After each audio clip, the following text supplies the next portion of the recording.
Hey, editing Jacob here. I thought this was going to be a 3-minute YouTube short. This ended up being like a 10-minute full-on YouTube video that I think I may as well just make a series. Because I'm having too much fun with this book, and I think you all like Percy Jackson, and apparently I like Percy Jackson. So, accidentally got a Sunday series now. Hope you enjoy. Fantasy author reacts to Percy Jackson, Chapter 1 of The Lightning Thief. Now, I read this when it came out, and if that doesn't date me, I don't know what does. I don't remember anything about this. I know he is the son of a god, maybe, but I don't know if it's Poseidon or Zeus, because it's called The Lightning Thief, but he's also in the water. He's holding a lightning sword, but he's also holding a little fish. Oh, maybe that's a horn. This is going to be a fun ride. Let's just get into it. So, first off, the first line, look, I didn't want to be a half-blood. It's setting up a classic, reluctant hero kind of thing, which is pretty archetypical and fun. But also, reading through this first paragraph or two, it feels very like it's bringing you, the reader, into the world. It's using this device to kind of enhance immersion.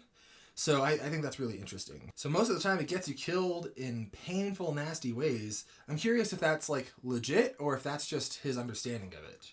Oh, I'm going to read like this. Okay. If you feel something stirring inside of you, stop reading immediately. My breakfast isn't sitting well. I might be a half-blood.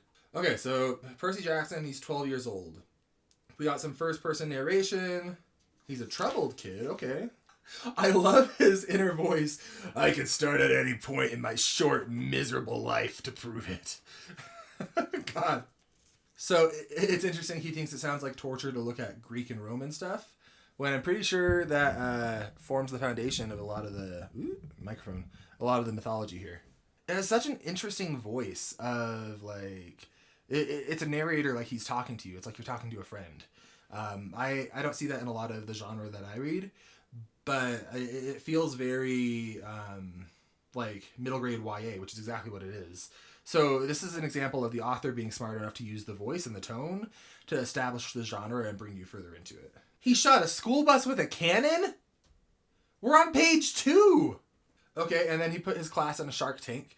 Alright, yeah. I really like the voice. I like the protagonist. He might need to be on a list. Oh, but he's determined to be good. That's sweet. Like, he's trying. He doesn't want to shoot buses with cannons or drown his schoolmates. He's very judgy in his narration. The freckly redheaded kleptomaniac girl. And it gives him a distinct voice. It's kind of fun. Peanut butter and ketchup sandwiches. Jail. Jail. Food jail. This Grover character has a wispy beard in 6th grade. Goodness. Oh, he's got muscular disease. You should have seen him run when it was enchilada day in the cafeteria. Okay, so that's an example of specificity enhancing the readability of the book.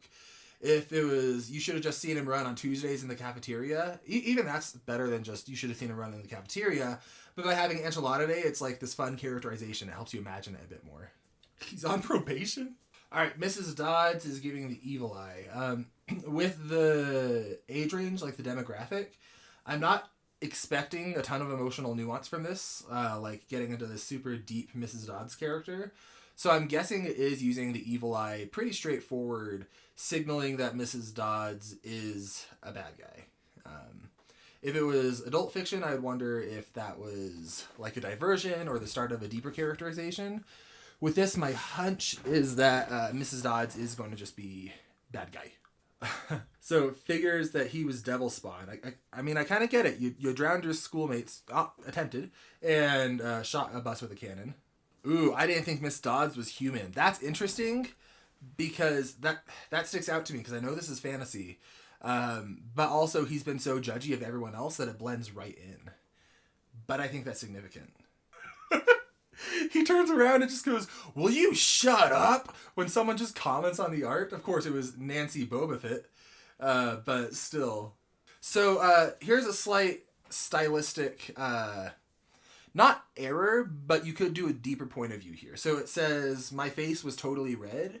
That's not something that you really observe from within your own point of view. You can feel your face grow warm, or you can feel your face flush, But red is like a visualization, and since you're not able to see your face unless you're looking into a mirror, that's just a tiny, tiny, tiny point of view violation.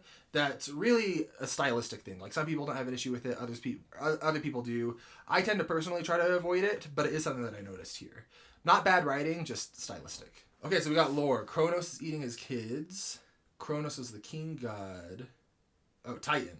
Don't you hate when you try to eat a baby and it turns out to be a rock? Classic prank. So, big fight between gods and titans, and the gods won. This feels important, like it's going to be thematic or else literally factor into the book.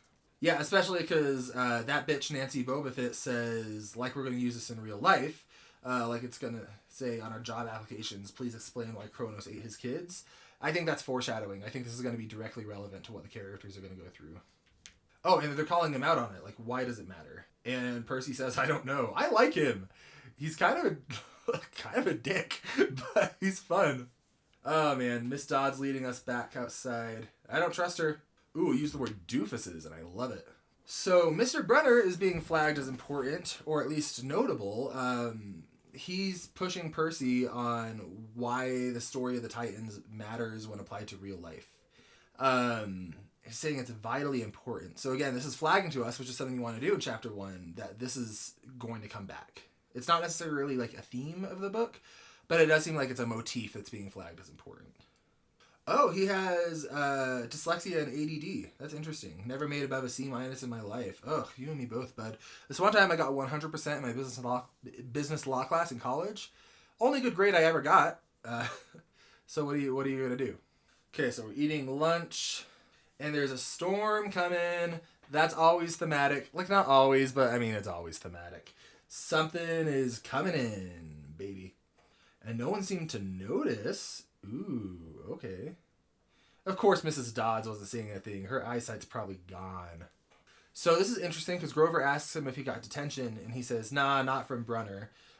So Percy's kind of like a troubled kid, you might say, but he does have a positive relationship with this Brunner character, to where he'd be surprised if he got detention from him. Nancy Boba Fett, you're going to have it coming. I don't know what's going to happen to you, but something's going to happen to you. And I'm going to cheer. Her freckles were orange as if someone spray painted her face with liquid Cheetos. Gosh, Percy, chill. Oh my goodness. Count to 10, get control of your temper. But he was so mad his mind went blank. I don't remember touching her, but the next thing I knew, Nancy was on her butt in the fountain screaming, Percy, push me. Percy, what'd you do? He didn't push her, did he? Does he have psychic powers? He's the son of Professor X. Okay. Some of the kids were whispering. Did you see? The water grabbed her. Oh, who's the water god? I know this from... I think I said it in the beginning of this video even. I just don't remember. Poseidon. He's Poseidon's boy. I gave her my deluxe I'll kill you later stare. Goodness, Percy. Okay, and then Mrs. Dodds can frickin' teleport. She's a monster. I appreciate the ADHD rep. So it's using tone setting by having the storm come in, then also Mrs. Dodds teleporting, and then also the evil eye to signal something is off with Mrs. Dodds. Yeah, okay. So, arms crossed in front of the marble frieze of the Greek gods, making this weird throat in her noise, like growling. Even without the noise, she'd be nervous. It's weird being alone with the teacher, especially Miss Dodds. Something about the way she looked at the frieze, as if she wanted to pulverize it. Oh, yeah, so just flat out, she's a monster. It actually, like, for as wild as that is, it foreshadowed it very nicely. Alright, Brunner, stop saying what ho. You know what ho. But, okay, so he throws a pen. Nice catch, but... It was a sword? Percy just killed a woman! Goodness! And that's only like the third most devastating deconstruction of a person that he's done so far in this, with his verbal acuity of just dismantling people. Yeah, his hands were trembling, it affected him. Lunch must have been contaminated with magic mushrooms. Who is this child? Nancy Boba Fett's there. Yeah, Nancy doesn't know you just killed someone. Hope Mrs. Kerr whipped your butt. Who? Oh, he says who. Our teacher. Did he just wipe her from existence? Either everyone is gaslighting him, or he just like Thanos'd her out of existence with this pen sword. All right, that is chapter 1. That was really fun. I liked it a lot. The standout thing to me in this is Percy's voice, because he does not hold back. Oh my god. He shot a bus with a cannonball. He almost drowned his schoolmates. He told someone their face looked like it got spray painted by Cheeto dust. And he, oh my goodness, he did so much. And he killed someone. Yeah, Percy, looking forward to seeing you in chapter 2.